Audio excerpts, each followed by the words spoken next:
Presentamos Palabras de Vida Eterna con el siervo del Señor Jesucristo, Domingo Campos Ventura. Estamos transmitiendo desde Magia 90.3 FM, desde la ciudad de Higüey para nuestro país, República Dominicana y el mundo.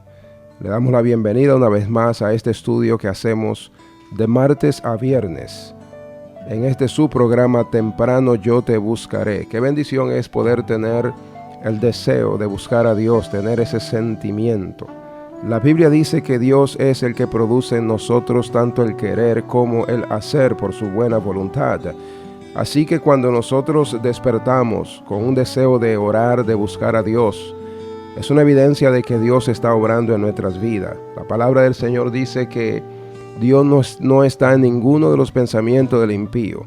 Pero en nosotros lo que estamos buscando al Señor temprano en la mañana, así como mi hermano Jorge Rodríguez, también Evelyn Mota, Dios está obrando en sus vidas. Que Dios le bendiga. Gracias por estar conectado con nosotros.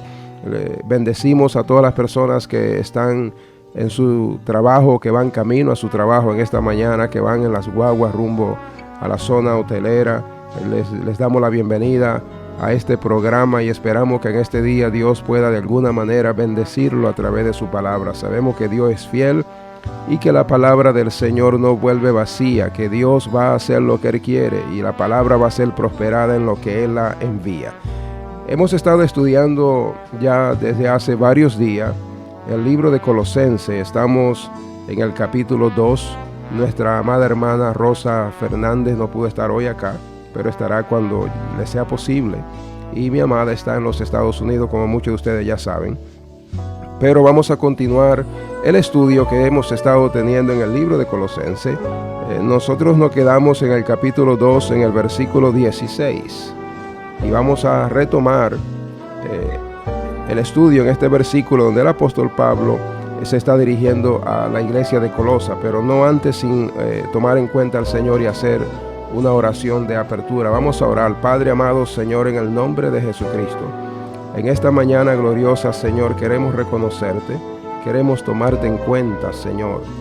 Reconocemos nuestra pequeñez, tu grandeza y nuestra dependencia de ti, oh Dios. Sabemos que sin ti nosotros nada podemos hacer. En este día, Dios, oramos para que tú nos des sabiduría, nos dé entendimiento, que nos abra los ojos, Señor, del entendimiento espiritual para que podamos mirar la maravilla de tu ley, oh Dios. Que en tu luz nosotros podamos ver la luz, que la palabra del Señor nos hable, Señor, que podamos entender que la Biblia es tu palabra y que cuando, Señor, la leemos, cuando la estudiamos, eres tú que nos está hablando a nosotros directamente, Señor. Gracias por la bendición que tenemos a través de ella. Gracias por tu Santo Espíritu que nos bendice, Señor. Oro, Señor, por cada persona que está conectada, los que se han de conectar y aún aquellos, Señor, que a veces no están de acuerdo, Señor, con nosotros. Bendice sus vidas y bendice la vida de sus familias. En el nombre de Jesucristo te lo pedimos, Señor, y te damos las gracias. Amén y amén. Vamos a continuar, mis amados, el estudio que hemos estado teniendo en el capítulo 2, en el versículo 16, donde el apóstol Pablo le dice a la iglesia: por tanto, nadie os juzgue en comida o en bebida, o en cuanto a días de fiesta, luna nueva o días de reposo, todo lo cual es sombra de lo que ha de venir, pero el cuerpo es de Cristo. Nadie os prive de vuestro premio, afectando humildad y culto a los ángeles, entremetiéndose en lo que no ha visto, vanamente hinchado por su propia mente carnal, y no haciéndose de la cabeza, en virtud de quien todo el cuerpo, nutriéndose y uniéndose por las coyunturas y ligamentos, crece con el crecimiento que da Dios. Vamos a tratar de entender estos versículos porque cuando el apóstol Pablo es guiado por el Espíritu del Señor a escribir estos versículos es porque la iglesia estaba pasando por un periodo de transición. Pablo le estaba escribiendo a una iglesia gentil y muchas de las enseñanzas que se habían mantenido vigente en el Antiguo Testamento, todavía muchas personas estaban aferradas a ella, principalmente las personas que seguían las enseñanzas mosaicas. Y nosotros vemos esto a través de toda la Biblia. Nosotros miramos, por ejemplo, en el capítulo 15 del libro de los Hechos, nosotros miramos algo más o menos similar. En Hechos capítulo 15, la Biblia dice en el versículo 1, entonces algunos que venían de Judea enseñaban a los hermanos, si no os circuncidáis conforme al rito de Moisés, no podéis ser salvos. Como Pablo y Bernabé tuviesen una discusión y contienda no pequeña con ellos, se dispuso que subiesen Pablo y Bernabé a Jerusalén y a algunos, otro de ellos, a los apóstoles y los ancianos para tratar esta cuestión. En el versículo 5, si miramos, dice, pero algunos de la secta de los fariseos que habían creído se levantaron diciendo, es necesario circuncidarlos y mandarles que guarden la ley de Moisés. Entonces nosotros miramos que al principio de la iglesia gentil estaba pasando por un proceso de transición, en el sentido de que cuando ellos reciben el evangelio de Cristo, de la gracia de Cristo, ellos no estaban bajo las enseñanzas mosaicas, ellos no tenían la ley, ellos simplemente recibieron las buenas nuevas del evangelio, de que de tal manera amó Dios al mundo, que había dado a su Hijo unigénito para que todo aquel que en él creyera no se pierda, mas tenga vida eterna. Y de repente muchos maestros judíos que seguían las enseñanzas del Antiguo Testamento querían volverlos a los gentiles, a llevarlo a guardar día de reposo, las fiestas judías y un poco de cosas más que en realidad como gentiles ellos no tenían que guardar. Dios le dio esa cosa al pueblo de Israel. Nosotros miramos que a través de las escrituras, siempre en varias partes miramos este problema que había entre los judíos y los gentiles. Acá nosotros miramos en el versículo 6, la Biblia dice, y se reunieron los apóstoles y los ancianos para conocer este asunto, y después de mucha discusión, Pedro se levantó y le dijo, varones hermanos, vosotros sabéis cómo ya hace algún tiempo que Dios escogió que los gentiles oyesen por mi boca la palabra del evangelio y creyesen. Y Dios, que conoce los corazones, les dio testimonio dándole el Espíritu Santo lo mismo que a nosotros. Y ninguna diferencia hizo entre nosotros y ellos, purificando por la fe sus corazones. Ahora pues, ¿por qué tentáis a Dios poniendo sobre la cerviz de los discípulos un yugo que ni nuestros padres ni nosotros hemos podido llevar? Antes creemos que por la gracia del Señor Jesús seremos salvos de igual modo que ellos.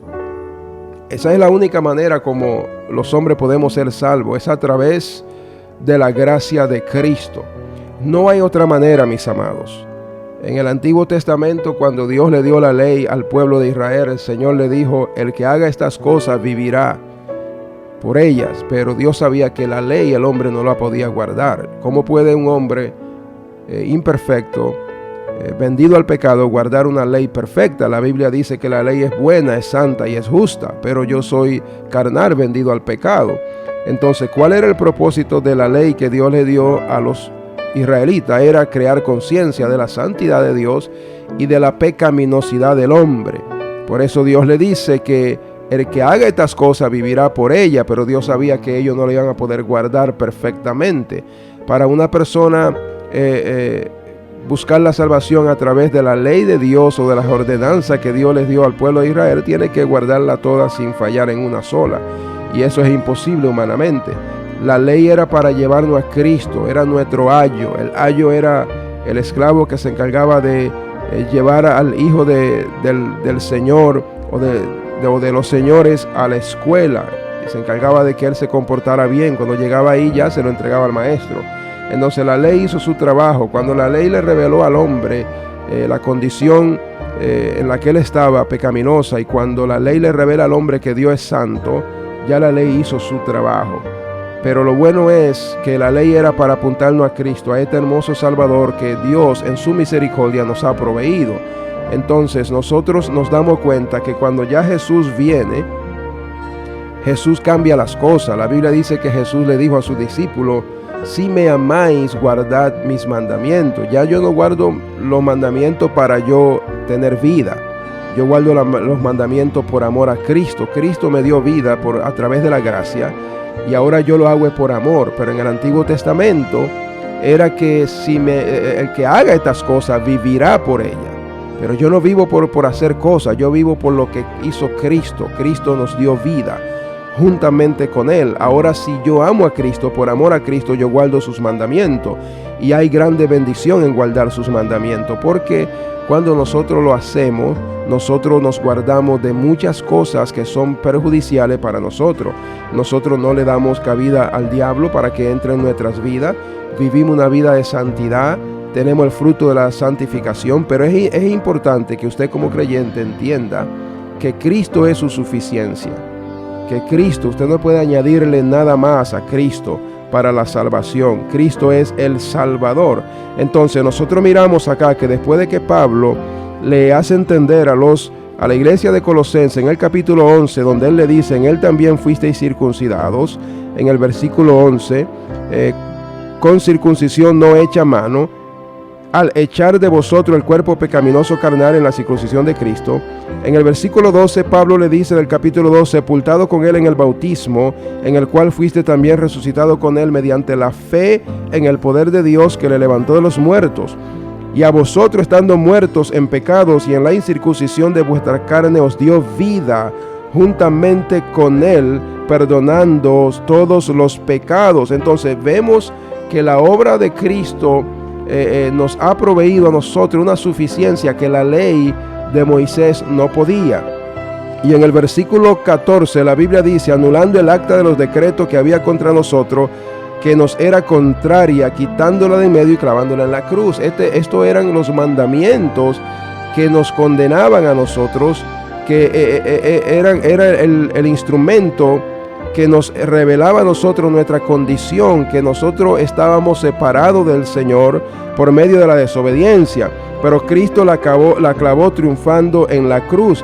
En el libro de Corintios, en 2 de Corintios, el apóstol Pablo estaba haciendo un contraste entre el Antiguo Testamento y el Nuevo Testamento. En el capítulo 3 de 2 de Corintios, en el versículo 4, Pablo dice, y tal confianza tenemos mediante Cristo para con Dios, no que seamos competentes por nosotros mismos para pensar algo como de nosotros mismos, sino que nuestra competencia proviene de Dios, el cual asimismo nos hizo ministros competentes de un nuevo pacto, no de la letra, sino del Espíritu, porque la letra mata, mas el Espíritu vivifica.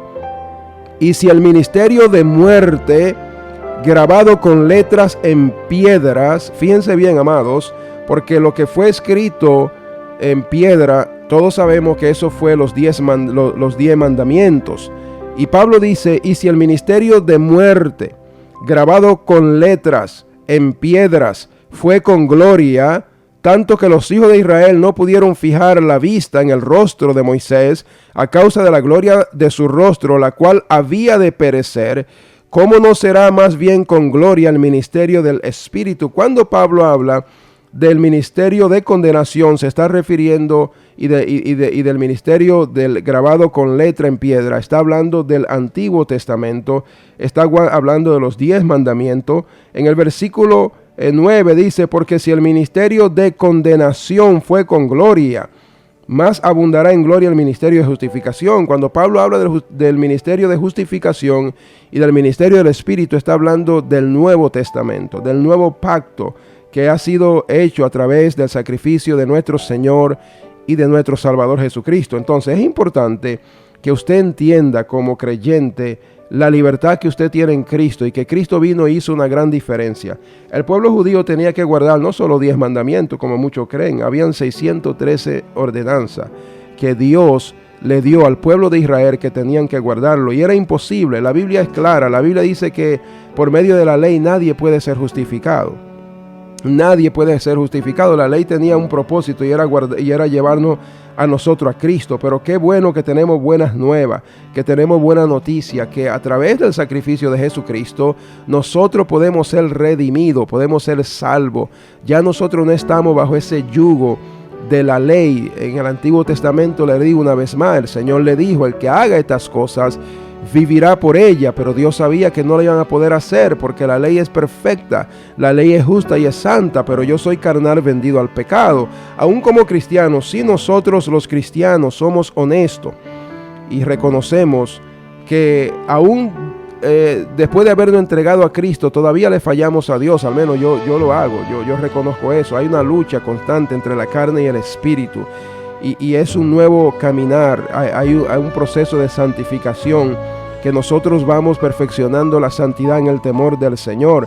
Entonces, si nosotros, aún como cristianos ahora, nacido de nuevo, con la gracia de Dios, con el Espíritu de Dios morando en nosotros, con la palabra de Dios en abundancia en nosotros, muchas veces todavía le fallamos a Dios. Imagínese usted, amado hermano, una persona que no había nacido de nuevo, que no tenía el Espíritu Santo en el Antiguo Testamento, una persona que no tenía lo que tenemos nosotros hoy día. ¿Cómo esa persona iba a ser salva guardando esa ley? Si nosotros como cristianos, con la gracia, el Espíritu, la palabra, todavía batallamos con esta carne, con este cuerpo de carne, mis amados. Y la Biblia dice que el que guarda toda la ley pero quiebra una es culpable del resto. Entonces es imposible que las personas podamos ser salvas por medio de guardar mandamientos. Nosotros somos salvos por medio de Cristo. Ahora, por amor a Cristo, nosotros guardamos sus mandamientos, y al guardar los mandamientos estamos perfeccionando la santidad, que es una bendición. La Biblia dice en el Salmo 93:5, la santidad le conviene a tu casa. Entonces, el guardar los mandamientos nos conviene porque nos da grandes bendiciones, pero tenemos que nosotros entender que nosotros no podemos ser salvos por mandamientos. Hay grupos cristianos que lo quieren guardar los mandamientos como al estilo del Antiguo Testamento, y si ellos lo quieren hacer, gloria a Dios. Nosotros miramos en el Antiguo, al principio de la iglesia, en la carta a los romanos.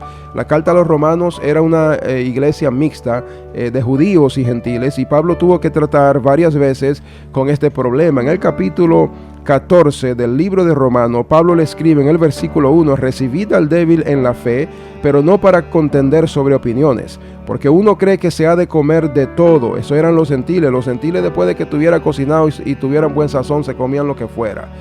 Pero los judíos no eran así. Entonces Pablo dice: porque uno cree que se ha de comer de todo, otro que es débil come legumbres.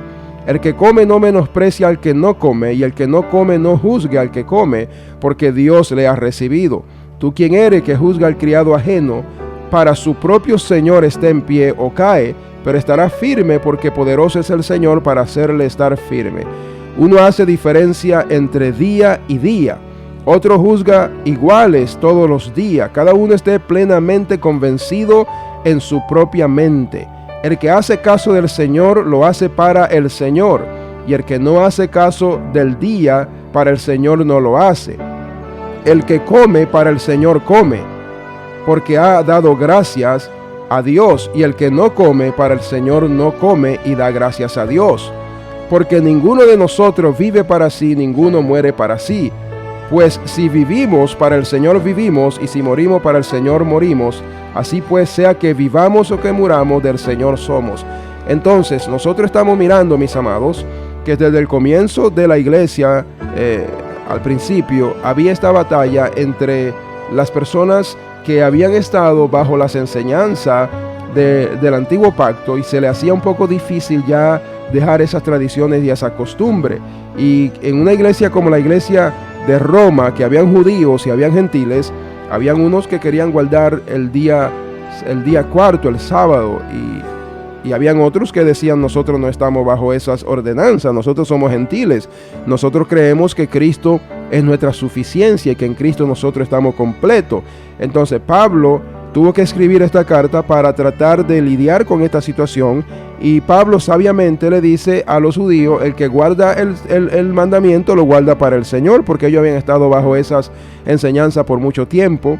Y le dice a los gentiles: y el que no lo guarda, para el Señor no lo guarda, y juzga iguales todos los días. Entonces, mis amados, si usted lo quiere guardar, gloria a Dios, pero no trate de imponérselo a alguien más como un requerimiento para que esa persona pueda ser salva, porque la Biblia no enseña eso.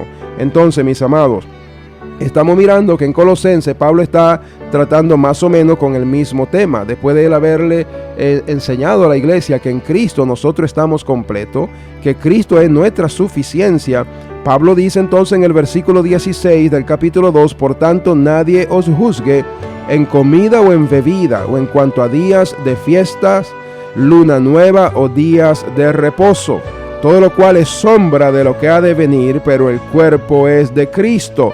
Esto muchas personas no lograban entender, y nosotros miramos en el capítulo 8 del libro de Hebreo algo similar. Cuando el escritor del libro de Hebreo le está escribiendo, en el capítulo 8, él está haciendo un contraste entre el sacerdocio arónico y el sacerdocio de Cristo. Y él empieza diciendo en el versículo 1, ahora bien, el punto principal de lo que venimos diciendo es que tenemos tal sumo sacerdote, el cual se sentó a la diestra del trono de la majestad en los cielos, ministro del santuario y de aquel verdadero tabernáculo que levantó el Señor y no el hombre. ¿Por qué dice de aquel verdadero tabernáculo? Porque ya Moisés había erigido un tabernáculo que Dios le dio las instrucciones para que lo hiciera, donde habitaba la presencia de Dios, estaba el arca del pacto, y el pueblo de Israel estaba muy relacionado con ese tabernáculo. Pero venido Cristo hay un nuevo tabernáculo y donde el Señor ahora habita, y ese tabernáculo es la iglesia. Fíjense bien, mis amados, ministro del santuario de aquel verdadero tabernáculo que levantó el Señor y no el hombre. Porque todo sumo sacerdote está constituido para presentar ofrendas y sacrificios, por lo cual es necesario que también éste tenga algo que ofrecer. Así que si tuviese sobre la tierra, ni siquiera sería sacerdote, habiendo un sacerdote que presentan las ofrendas según la ley. En el versículo 5 dice, los cuales sirven a lo que es figura y sombra de las cosas celestiales, como se le advirtió a Moisés cuando iba a erigir el tabernáculo, diciéndolo, mira, haz todas las cosas conforme al modelo que se te ha mostrado en el monte.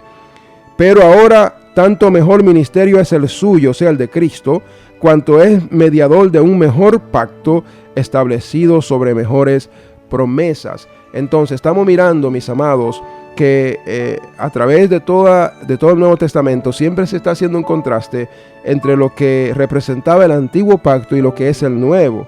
Cuando hablamos del sacerdocio arónico, en comparación con el sacerdocio de Cristo, que es según el orden de Melquisedec, no se puede hacer comparación.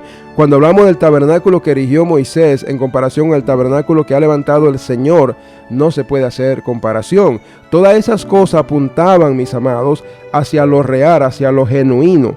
Lo triste es que a veces muchas personas, exclusivamente en el Antiguo Testamento, al principio de la iglesia, se aferraron a la sombra y no abrazaban lo genuino, lo que ya había venido, que era Cristo. Entonces Pablo le dice en el versículo 17 del capítulo 2 de Colosense, todo lo cual es sombra de lo que ha de venir, pero el cuerpo es de Cristo. Nadie os prive de vuestro premio, afectando humildad y culto a los ángeles, entremetiéndose en lo que no ha visto, vanamente hinchado por su propia mente carnal. Hay muchas personas que muchas veces en sus cultos y adoración, su manera, por decirlo de esta manera, religiosa de relacionarse con Dios, se miran muy humildes, se miran que son personas que tienen una humildad, pero en realidad cuando uno estudia la Biblia y en la luz de la palabra de Dios, uno entiende la observancia que ellos están llevando y lo que la palabra del Señor nos enseña, nos damos cuenta que esa es una falsa humildad, porque la persona es humilde cuando la persona sigue las instrucciones que Dios le da y como Dios la ha establecido. Nosotros no podemos recibir salvación de ninguna otra manera, sino es a través de nuestro Señor y Salvador Jesucristo. Y en el versículo 19 la Biblia dice, y no haciéndose de la cabeza es Cristo, en virtud de quien todo el cuerpo, nutriéndose y uniéndose por las coyunturas y ligamentos, crece con el crecimiento que da Dios. Aquí hay un principio muy interesante, y es que para nosotros que somos el cuerpo de Cristo, la iglesia, para nosotros poder crecer espiritualmente y para nosotros poder desarrollarnos, nosotros necesitamos la unidad dentro de la iglesia. Y eso es algo que Jesús oró por eso. En el capítulo 17 del libro de Juan, la Biblia dice que Jesús oró para que la iglesia se mantuviera unida, que estuviéramos unidos. Entonces, el enemigo ha peleado eso desde el principio. Cuando miramos la carta a los Corintios, sabemos que había división en la iglesia de Corintio, y Pablo escribió para corregir ese problema. ¿Por qué? Porque el enemigo sabe que así como nuestro cuerpo natural tiene que mantenerse nutriéndose, pero tiene que mantenerse unido. por las coyunturas que cada una le nutre a la otra parte del cuerpo, ya sea sangre, ya sea lo que sea, para que esa parte del cuerpo se mantenga viva, se mantenga funcionando correctamente. De la misma manera, espiritualmente, si nosotros no mantenemos la unidad del espíritu, nosotros no vamos a poder crecer. No vamos a ser cristianos, pero cristianos atrofiados, cristianos que no nos desarrollamos. Vamos a ir a la iglesia. Entonces nosotros tenemos una gran responsabilidad como iglesia. En el capítulo 4 del libro de Efesios, nosotros miramos en el versículo 1, la Biblia dice: yo pues, preso en el Señor, os ruego que andéis como es digno de la vocación con que fuisteis llamado, con toda humildad y mansedumbre, soportándoos con paciencia los unos a los otros en amor.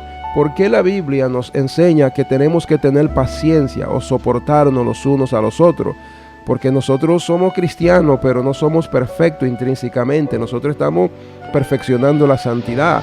Entonces, en la iglesia somos personas que hemos recibido la verdad de la palabra de Dios. Sin embargo, no somos perfectas y a veces cometemos errores y necesitamos soportarnos los unos a los otros, porque si no lo hacemos, nosotros no vamos a mantener esa unidad y como cristianos no vamos a poder crecer, no vamos a poder nutrirnos. Entonces, en el versículo 3, Pablo dice: solícitos en guardar la unidad del espíritu en el vínculo de la paz. La palabra solícito, espudazo, es una palabra griega que significa usar velocidad, significa hacer esfuerzo, significa ser pronto o ferviente, procurar con diligencia. Entonces, ¿qué es lo que el apóstol nos está diciendo?